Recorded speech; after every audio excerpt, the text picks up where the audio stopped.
Welcome to the Media Roundtable, where we talk to leading voices across the podcast and audio universe about what they create, why they create it, and the impact they want it to have on the world.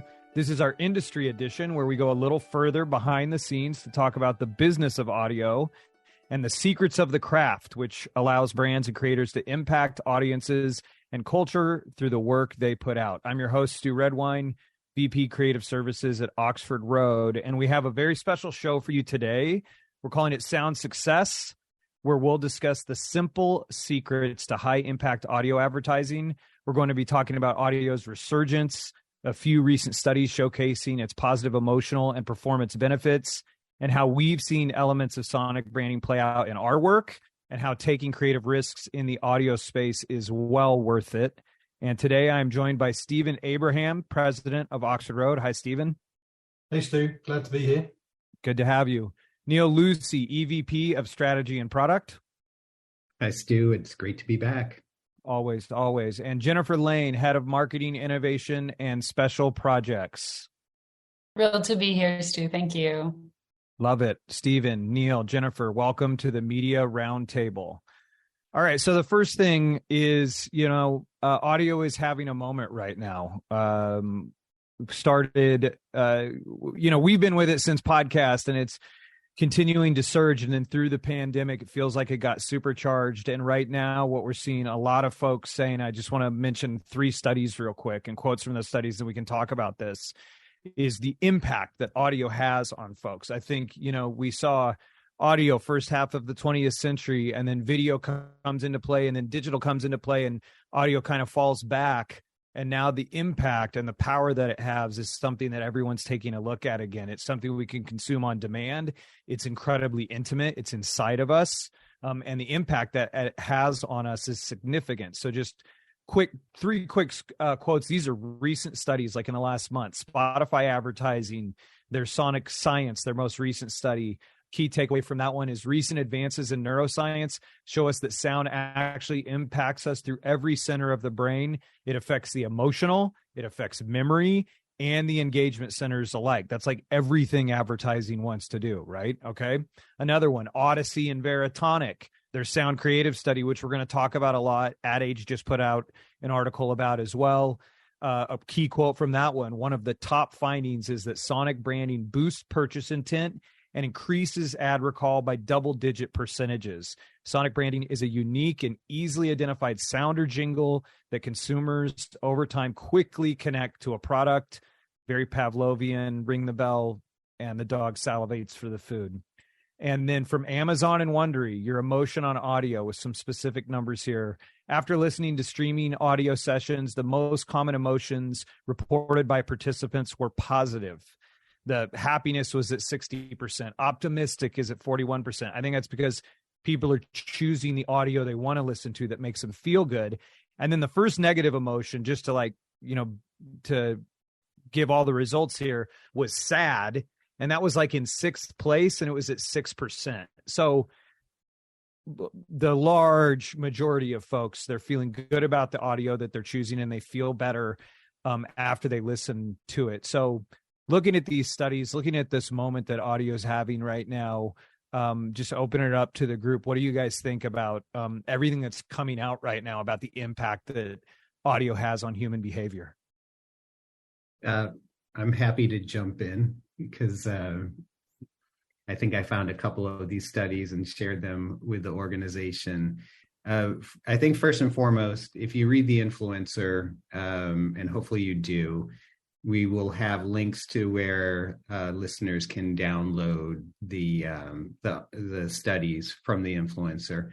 For me, it's interesting to me that so many of these studies came out sort of around the same time. So it's like that audio having its moment. And then what I found interesting was some of the commonalities that I took away. So for instance, conversational type advertising and podcasts was cited both in the Spotify Sonic Science report as well as the Odyssey Sound Creative report. So, and it just makes sense, right? That's the environment that you're running in. and that people are having a conversation. So to have that tone of voice and conversation with your podcast advertising works well in that environment, but doesn't necessarily work as well in radio, where you really have to grab more attention, kind of, from the Odyssey study. So I thought that it was interesting to see some of those commonalities across the studies. And I think the other thing that I thought about is, yes, these are studies that are put out by audio companies who's in their self-interest to promote audio. And I think sometimes you would think about these as implications for audio advertising, but they go beyond that. So, having memorable music, in your video creative is vitally important. Having that sonic branding in your video creative, vitally important. So while these will definitely make your audio advertising work harder, they'll make all of your advertising work harder, where you have at least sound as a component of that advertising. Yeah, absolutely. And I think, it ranges across everything. You even think about, I think about the Ring video doorbell, and the sound that the doorbell makes that's in the advertisements. And it was my understanding with that was something they had to diminish on their television creative, because the Ring video doorbell sound, on the Pavlovian aspect of this, the dogs that can hear the Ring video doorbell commercial start barking because they're hearing the doorbell sound. Like, look no further for the training. But I'm curious also, Stephen, I'm grateful you were able to join. I mean, sometimes I feel like the approach to audio, coming from your previous experience and thinking of comms in a large picture, like audio can almost be treated as a left behind. It's like, oh, you guys are doing this TV spot. Oh yeah, we need to do some radio spots too. Like, when you think of it as the big picture and audio fitting into that and seeing what a massive impact it has, how do you think about that? Very interesting observation you just make, because yeah, I've been in those meetings pre-prep before a client comes along, and the creative team are driving the agenda, and then say, oh goodness me, yeah, we need to think about radio as well, and quickly write a quick script 10 minutes as the client is coming up from the lobby, which is never great.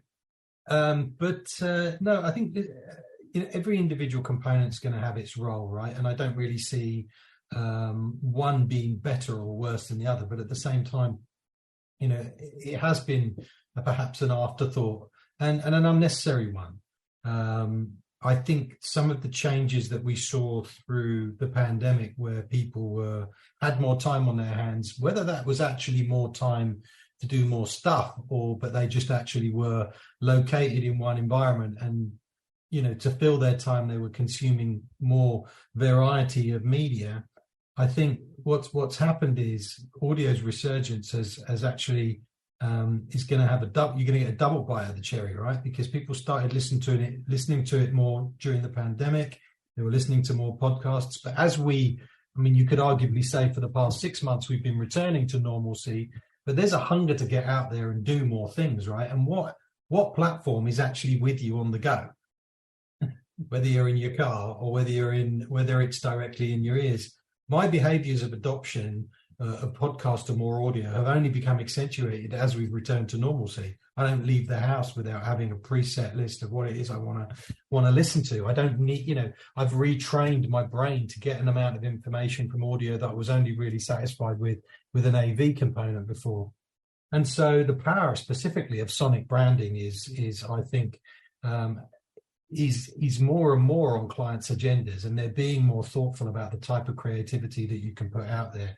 The advent of AI and the methods with which we can develop executions being what they are, and the kind of technology that's there, I only see it as getting even more popular within marketing agendas and clients discussions.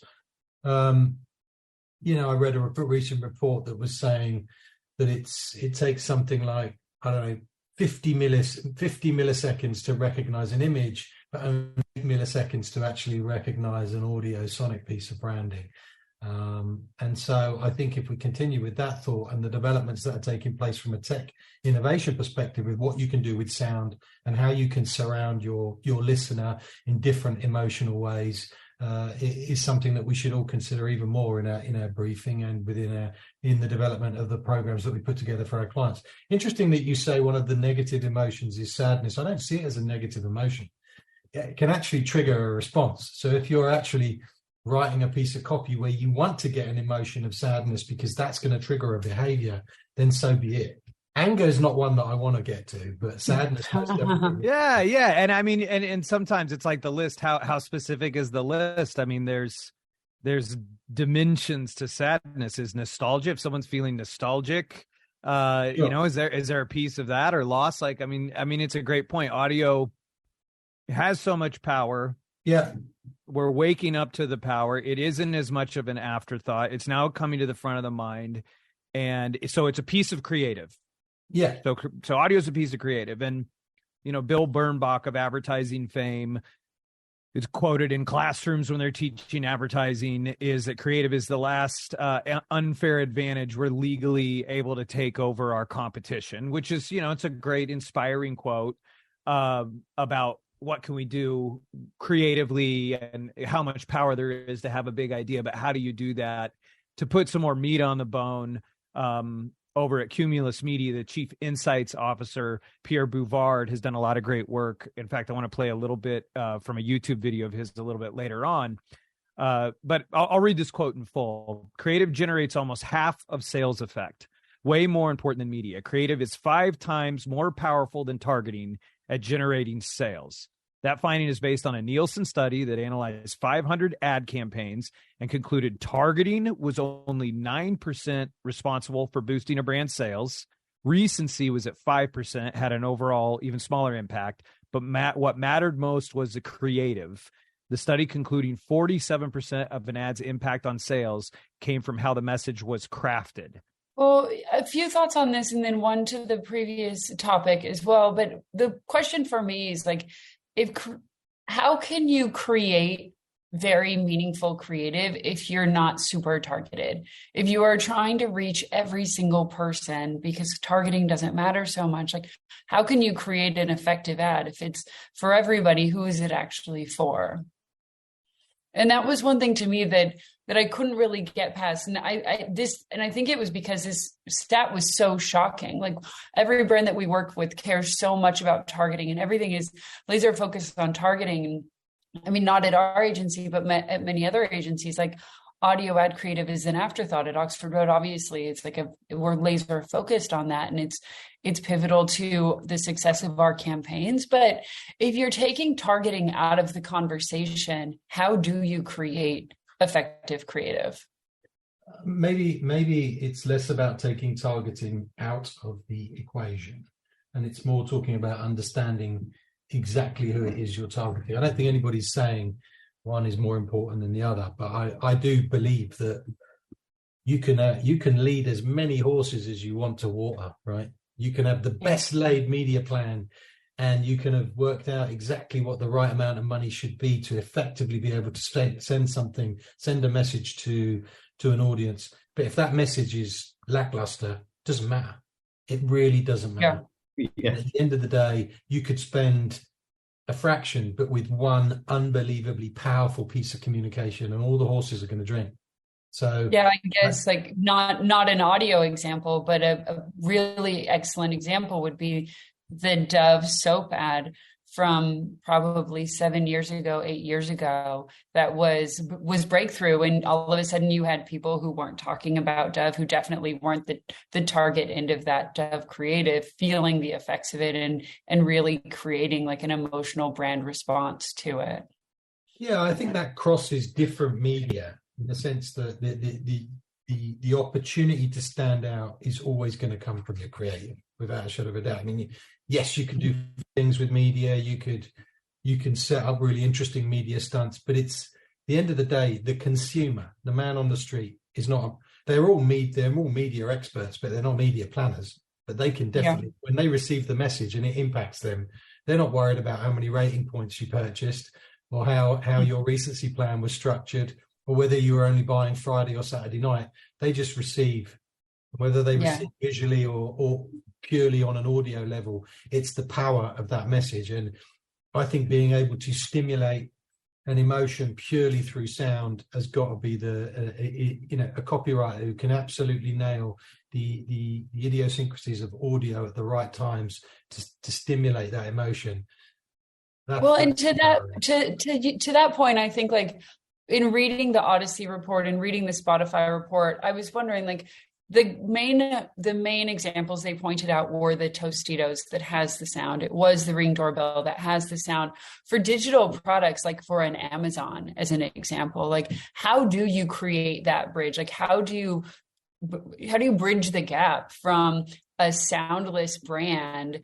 And I know State Farm, obviously, they've done a really good job with the jingle. They have, like, a Good Neighbor, State Farm is there, which works really well for home insurance, but it doesn't really work as well for car insurance. And so I guess, like, when you're thinking about audio or brand identity, when you're thinking about sonic identity and audio logos, like, where is the starting point? Like, how do you get down to the DNA if you don't have an audio cue that you can work from? Like, and then going one level deeper, like, have we seen any studies, and it wasn't included in the Spotify study or the Odyssey study necessarily, but what's the perfect combination of, like, words and sound, or words and a sound? Like, is there a certain number of words that brands should be sticking with? Is it a less is more? Are there audio logos that work really well that, like, I think the MasterCard is just a sound and it doesn't include any words? So, like, Stu, you're the expert here in many ways. Like, how are we exploring these types of things? You hire Barry Manilow. That's who wrote the Like a Good Neighbor, State Farm is there.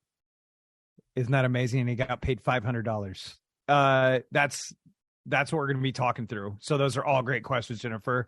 As we continue this conversation, those are all the layers and layers of how do we unpack each one of those things as we keep moving through here. So we'll definitely touch on every single one of those things. And Neal, I know when you and I were talking before the show about the impact of just the outsized impact of creative, or maybe it's not outsized, it makes a ton of sense. You'd shared with me that a quote, "Good media can't save bad creative," which I think was kind of what Stephen was saying. That's my quote, I think. That's your quote. Okay, I love it. There we go. Neal Lucey's quote, "Good media can't save bad creative." Yeah, I mean, I've been working with Neal for the best part of 7 or 8 years, and it was one of the very first things he ever said to me. So, I mean, it's just, I mean, it's a fact, right?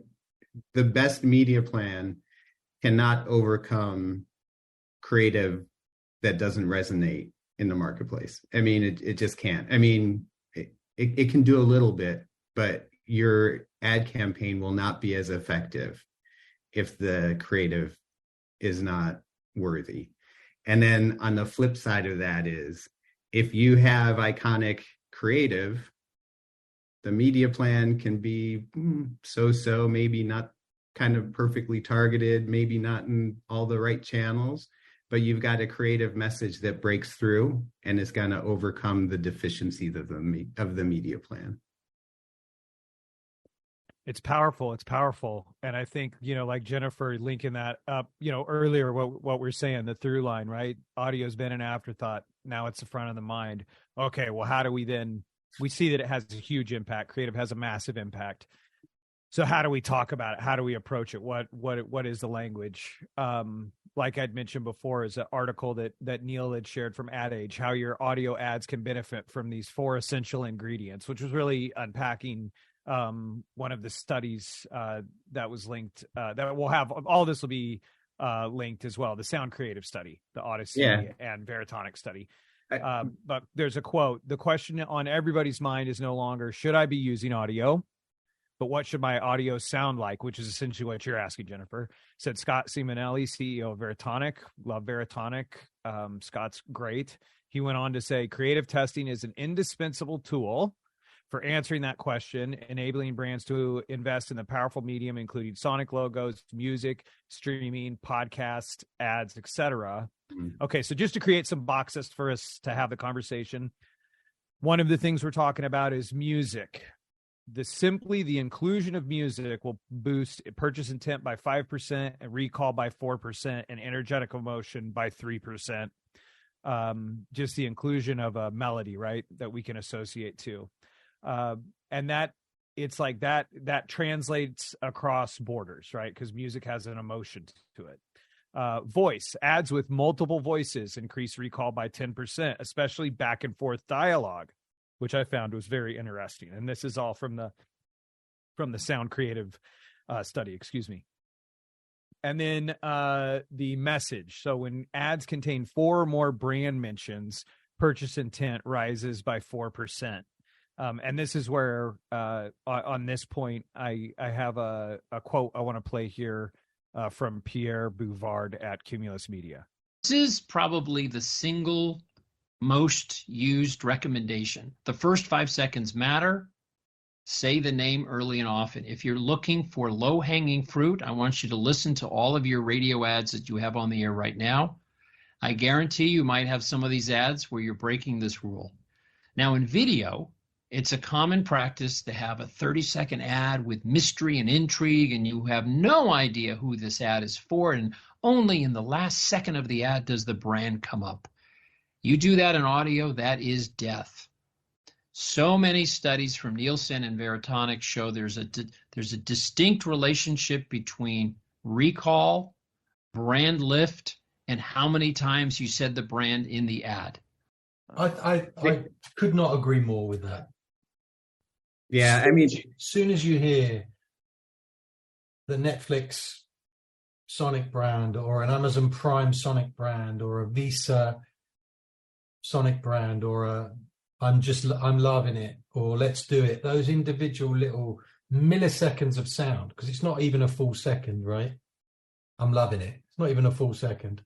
Just do it. When you hear that, you know where you are immediately. You know what to expect for the next 30 seconds. Your mind gets ready for it. And that's really powerful.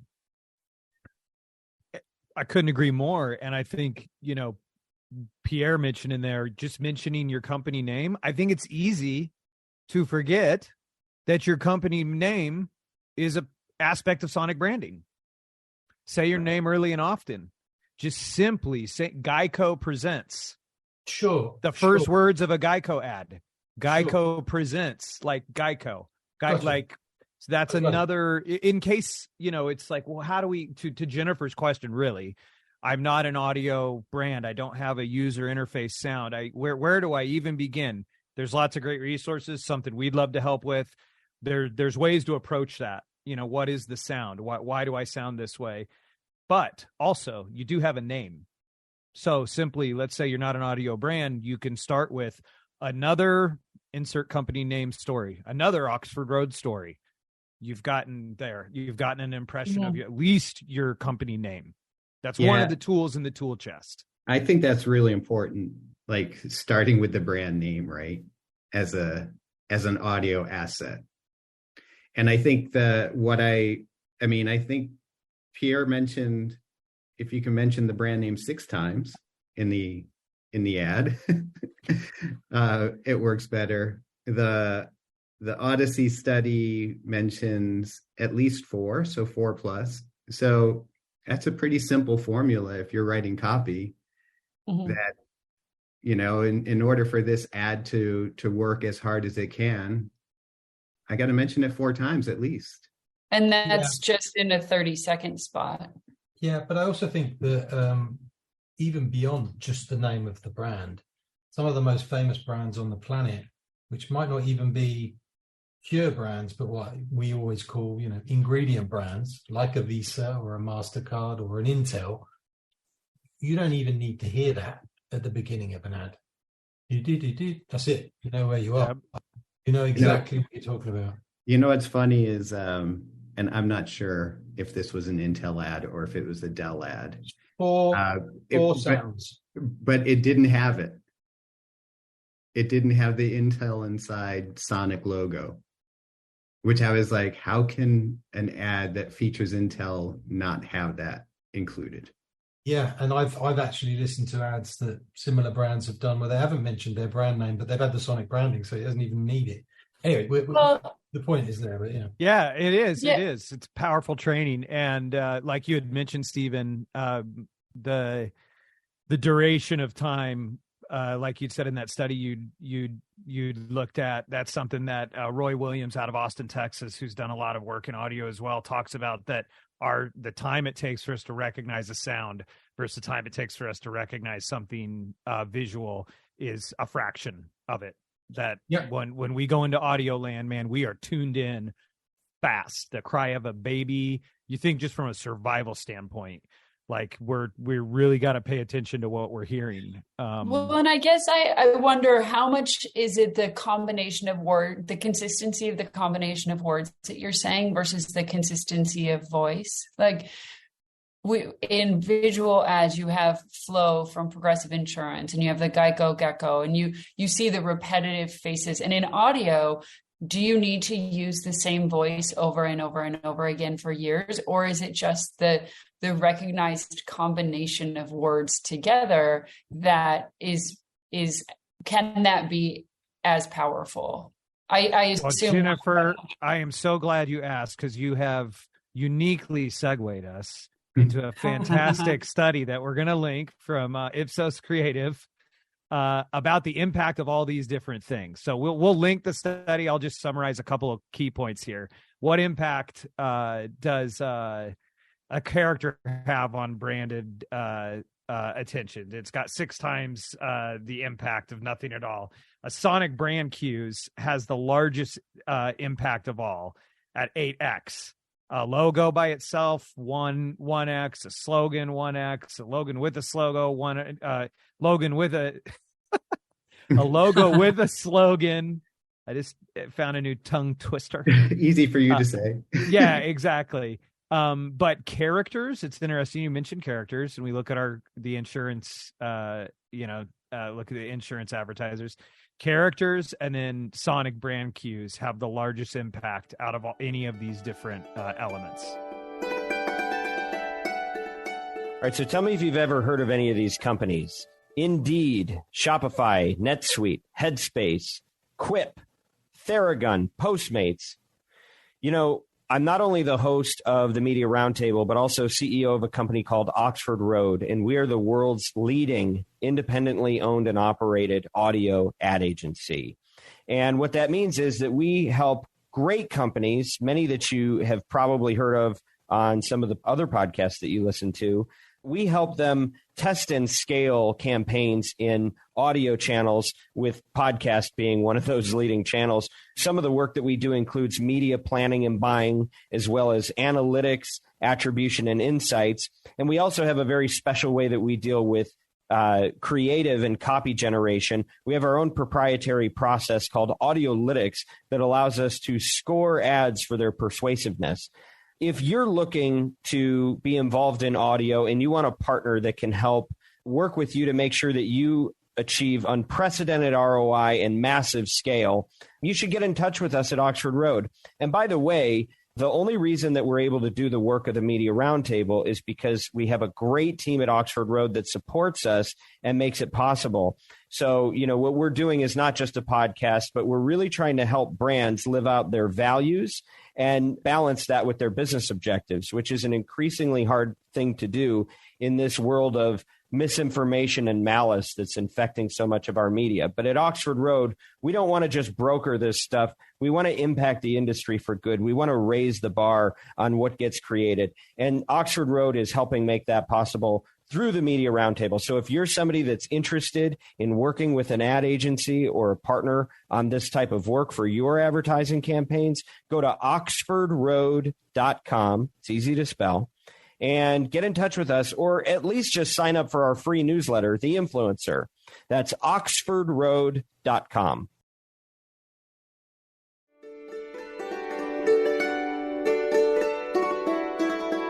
For those who may be new to this space, Stu, can you explain the difference between sonic branding, DNA brand anthems, taglines, and an audio logo, just from a very top line perspective. Yes, and I think that these things are also getting defined in the moment, like it is having a moment. To me, what I'm experiencing and seeing being used is sonic branding seems to be the kingdom phylum species. Sonic branding's like all of it. The way I'm choosing to define it is the way that you choose to intentionally and distinctly show up in audio. That is sonic branding. So all things then under that umbrella are sonic branding. That's how I feel like I'm seeing it used in like the working definition I've got. An audio logo is going to be something like the, or the bum bum bum bum, or the Netflix ta-dum, some sort of, or what some people are calling an audio icon. So it's and that generally does not have words. It's just correct, like the NBC chimes, bum bum bum. A DNA brand anthem, I think the greatest example is your Home Depot. The Home Depot song, the bum bum bum bum bum bing bum bum bum bum bum. It just had a moment on TikTok that was awesome, where it's like showing dads being dad-like when my dad sees a traffic accident, and it shows the guy walk out into traffic and he's like stopping traffic, and the Home Depot song's playing underneath it. And then a tagline is just that. I mean, I think it's some collection of 5 to 10 words that is a tagline that can be easily remembered. I don't know. I struggle with that one. Like, does 15 minutes will save you 15% or more on car insurance? Like, is that a tagline? I'm loving it. That's definitely a tagline. But that's kind of how I think of each one of those different things, Jennifer. The power in that little audio cue is you can't measure it enough. It's unfathomable. I've seen there's a very interesting documentary on Netflix that I watched recently which showed the power of an audio cue. I'm not gonna reference it on this one because it's rather controversial but funny. I did want to because there's a couple of things that we talked about, and I think they reference some of the things that Jennifer brought up earlier. One about like Amazon, if you're not like kind of like if you're a digital brand, can you create that audio logo or and you look no further than McDonald's with their bada bum bum bum, and then the Home Depot song. I mean, and I think what made those work is commitment, right? I don't think the first time you heard those tones from McDonald's, you necessarily thought, okay, this is McDonald's. I mean, I didn't think I'm loving it. That's for sure. So I mean, can't help but think. So I think there's an element of commitment to that, but it can be done if you find a logo and you commit to it over time, then it will embed itself. And then the Home Depot song, everybody knows it, right? You hear that music, you automatically think of Home Depot. And then and I think even the spokesman. Yes, it's Josh Lucas. That was the next thing I was going to say, is that's another choice. They've chosen to consistently show up with Josh Lucas, and more saving, more doing. Doers get more done. They've kind of done the same thing I feel like the Army's done, where it's like they have a really great tagline and then they switch away from it and then they come back. Like the Army's now back to Be All You Can Be. They did Army of One. Now they're back to Be All You Can Be. I think Home Depot swung back to they were doing Doers Get More Done. Now it's I can't even remember. Well, I think they have like a Builders Get More Done sort of. Builders Get More Done. But yeah, their commitment. I think what's been evident for me over the past few years is how brands and consultants have begun to. I mean, this was always branding, media planning, comms planning, advertising 101. Never have any dead ends. Always make sure there's connectivity between the different platforms, whether that be in audio, whether that be in visual, whether that be in standard 2D posters or a piece of visual content on a TV spot. Actually connecting it with a through line, with some obviously the medium the messaging in a medium is going to be modified slightly, but having that degree of continuity, it sounds like a no-brainer, and it sounds like absolute 101. But it's surprising how many brands didn't used to do that, and now they're actually discovering it. And actually, what shows up in your digital feed is going to also be connected to what you're doing in your OTT or your television. And as a consequence, when you're in your audio, you have to take those cues. You're taking away a fundamental sensory emotion, which is visual cues, right? That means that your audio cues have to work even harder based on what you've done in those other environments. So just making sure there's no dead ends and being able to connect that through line, I think, is so important. And I do think for a while, a lot of advertisers lost that. I know in the gaming world, people were just really playing and saying, oh, we're going to dial up all of the gaming elements of the game in audio, and in visual we'll show the explosions. But they weren't connecting the branding concept of it. And now they're really beginning to figure that out. And that's how I think you make the whole become greater than the sum of the parts. Yes, and that's a great resource out there right now. Book I'm listening to is Audio Branding by Lawrence Minsky, Colleen Fahey, and Philip Kotler. I heard about it on 20,000 Hertz. Fabulous show on audio if you're in audio. Their latest episode, Insurance Jingles Why, is a great look at why do insurance companies have the jingles, and just diving into that. And that's where I found out that juicy Barry Manilow tidbit. But continuing the conversation, it's like, okay, well, so what have we done? We're an audio agency. What are we doing, and what have we done in this space? And I think there's a whole lot that can be done. And a lot of times where we sit in the ecosystem, there's a lot of other teams that we have to interface with. But in an audio environment, there's some things that we can help people make choices on. And one of those that we talk about is the founder's voice. A lot of times we've done 50 plus some founder's spokesperson spots, right? The founder's voice is a distinct audio asset. Or like I said, one that I want to talk about is with Shopify. In working with Shopify, as we're looking at how are they going to show up in audio, they've got a very distinct cha-ching sound that is actually in their app. That is what happens when you make a sale. And that's so powerful, right? Because you make that first sale, that in and of itself is such a reward. And as you continue to make sales, that's something that we chose to integrate into their audio campaign, having that cha-ching sound. And kind of like the stuff that we're talking about is like, there does seem to be almost an embarrassingly no duh aspect to some of this stuff. But I think sometimes that's, Neal and I were talking before the show, what makes an insight is that it feels no duh after the fact. It's like, well, of course. But even in working with all the podcast networks and the radio networks with Shopify, we insisted that they all integrate that sound effect into their reads so that the host can interact with it and interface with it. And that's become a real anchor around their audio campaign, is simply using that sound that was already showing up in their app. I think you got to take some credit there, Stu, because it is taking something that was already existing and then saying, we got to use this. Well, I got to say, it's the teamwork that makes the dream work at Oxford Road. That's always the truth. And massive, our creative lead on that account, and has really been key in helping mold how they're showing up in audio, is Shelby Craig. And so Shelby was a big part, and Paul Payne, to creatives and strategists, strategic creatives that went down a level to think. And then it's like, it feels no duh, but it's not no duh.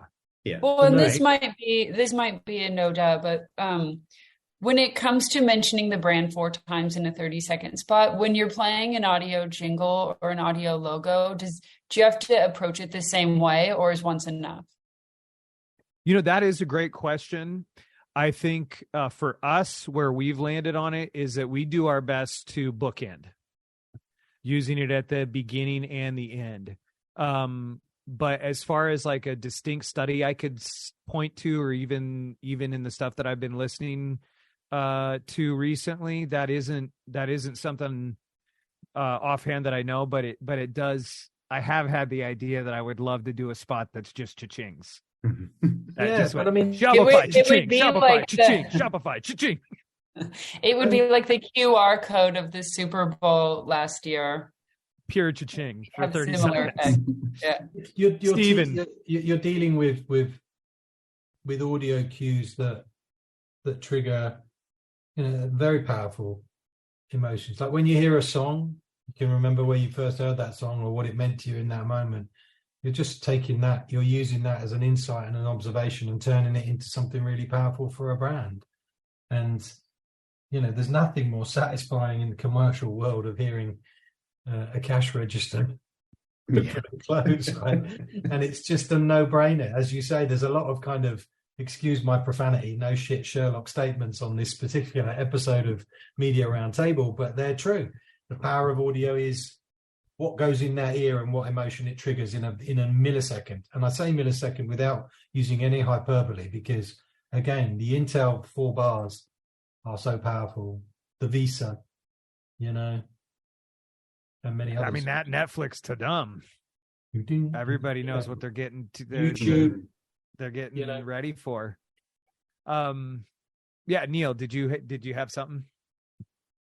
I mean, not much more. I mean, I think we didn't spend a lot of time on it, but especially for, I think, DTC brands, a lot of brands that are mission-based, a lot of brands where the founder is directly involved in that business, how distinct that can be to really separate your brand from the category, and just how important that is. I think consumers will relate to the fact that this is something that was invented or kind of brought to market by an individual, and that individual is really, in a lot of ways, oftentimes the best spokesperson for the brand that you're trying to sell. And that's, in audio, I think of currently like Moink, with founder as spokesperson, Bambi, founder as spokesperson. One that I think back on is Boll and Branch Sheets that we had for a number of years. And it was the founder as spokesperson. And it just sort of struck us one day that it's like, oh, the founder, Scott, and at first it was Scott and Missy Tannen, but then it primarily was Scott Tannen. That's the distinct sonic asset.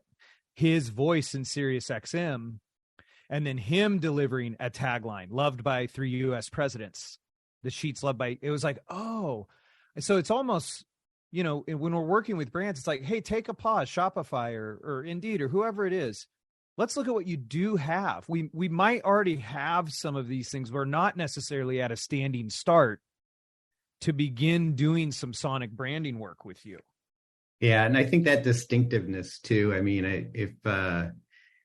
if you've read How Brands Grow or read snippets of it, which I sort of have done over and over again, I admit, and really like finding those distinct assets, right? Kind of doing an audit. What are the distinct assets that we can take advantage of? If you have a founder involved in your brand, that's a distinct asset. That's something that can, hopefully be taken advantage of. But really kind of figuring out what those distinctive assets are and then making sure you use them. Well, and similarly or complementary, but also pretty shocking to me, one of the distinct assets, according to the Odyssey report, was disclaimers, and how the use of disclaimers actually really helps in sell-through, and you'll have a greater response. And I again, everybody can read it when we link the notes, but that caught me completely off guard. And some of the points were, again, like, obviously looking back, it makes perfect sense, but like, people trust your brand more if you tell them what can go wrong. And so all of the elements that in regards to distinct assets, you could think of them as a negative, but they would actually be positive if used in the correct way. That was one that jumped out at me as well. The disclaimer thing, but in a sense, I guess, you are leaning into an objection. And that does, that's kind of a sales 101, a lot of this stuff, but to lean into that. So I think, another thing I was thinking about with this is that in a sense, a distinctness of this, and we talk about, saving the live reads, and something that we've done, or in a way, the way it's related is, our work with Indeed, in small things and sort of the no-duh things of audio, that aren't. If you go out and you listen, and I do listen to a lot of podcasts, and I listen to air checks weekly from different advertisers, something that we applied with Indeed that was a small thing that had a big impact was customizing by genre the live reads of those hosts. And I think, it can almost be taken for granted. Oh, it's intimate, it's podcast, it's just talking points. Again, sort of audio as an afterthought. Another piece of your sonic branding, so to speak, is what are those talking points you're giving those hosts, and have you made it easy for them to go in and make a customization to be speaking from their genre and go right into talking about your product to their audience? Yeah, I agree. And I think the one thing about that is you could, that insight being obvious after you hear about it, right? And then you hear, customizing your copy for genre, like that seems fairly obvious, but did anybody do that prior? Right. So yeah, it is obvious in retrospect. We're going to stop here and now have a commercial break, and then we come back, which is basically people switch off rather than being through osmosis brought into a discussion. Yeah. And I think likewise in both of those studies from Odyssey and from Spotify, I mean, the Spotify was interesting because it's like people will consume different content where they're doing different activities. So you can take advantage of that. If they're walking, they're more likely to take, conversational content will work in that kind of instance, and probably listening to a podcast on their walk, right? Or if they're, listening to energizing music, you can probably, you can probably figure out that they're doing an activity that's energizing, maybe working out. So there's so much opportunity to just take advantage of those, how people consume audio, and likely what they're doing when they're consuming audio, and matching messages to those environments. Exactly. And that's something we strive to do. I mean, I think that's, to make it a bit of an advertisement for Oxford Road, is that we take this deadly serious. And so those are the things that we look to do, like in the case with Indeed, and with Shopify, of going, how can we think hard about this and not just treat it as an afterthought?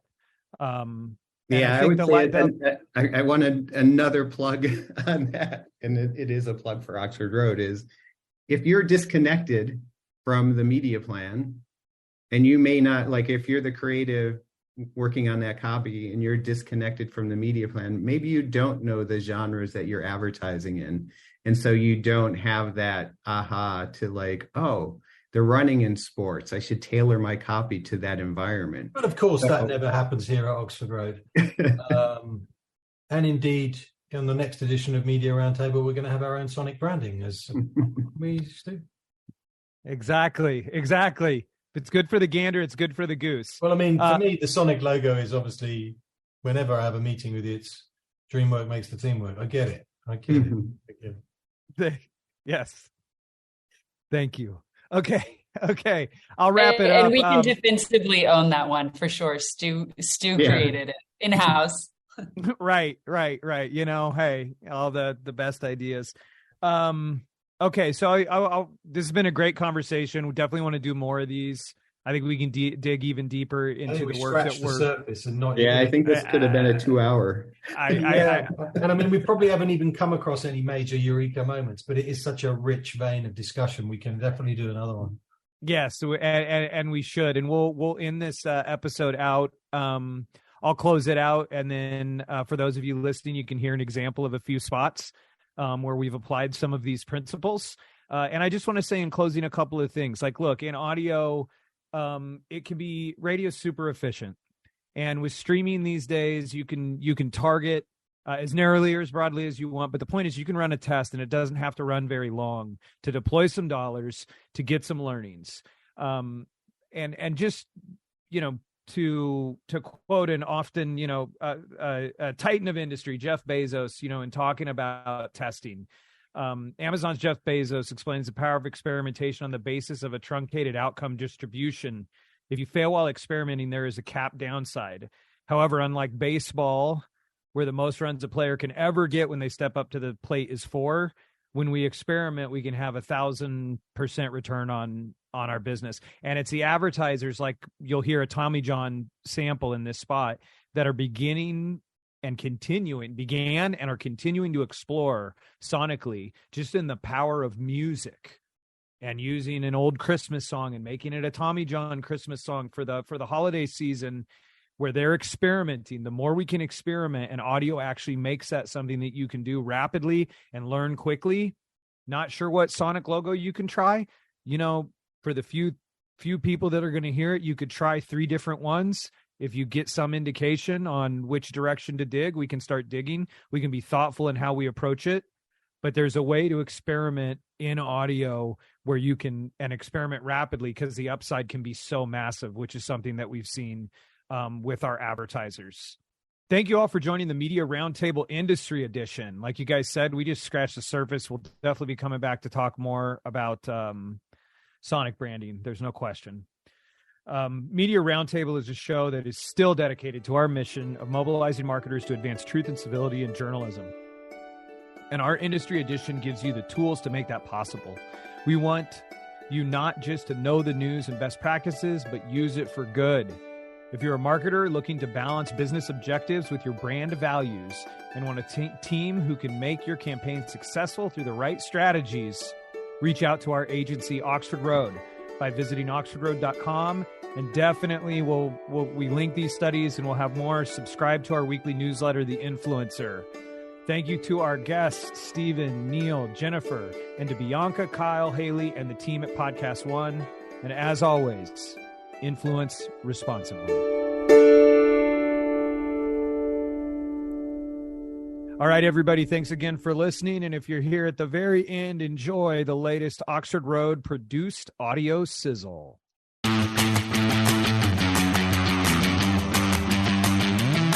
Shopify doesn't mind if you're at sea level or on top of the world. You can run and grow your business anywhere. I'm Alan Jones, and I created Bambi specifically for small business, all so you can put your HR on autopilot. Don't miss Blinds.com the musical with the smash hit Keep It Simple Susan. Keep it simple, Susan. Order from Blinds.com. We believe that doing the right thing leaves a great taste in your mouth, which is why I guarantee you're fixing to say, oink, oink, I'm just so happy I got moinked. Tommy John is rearing in this softness season with a gift to those who made my nice list. Get Tommy John for comfort and joy.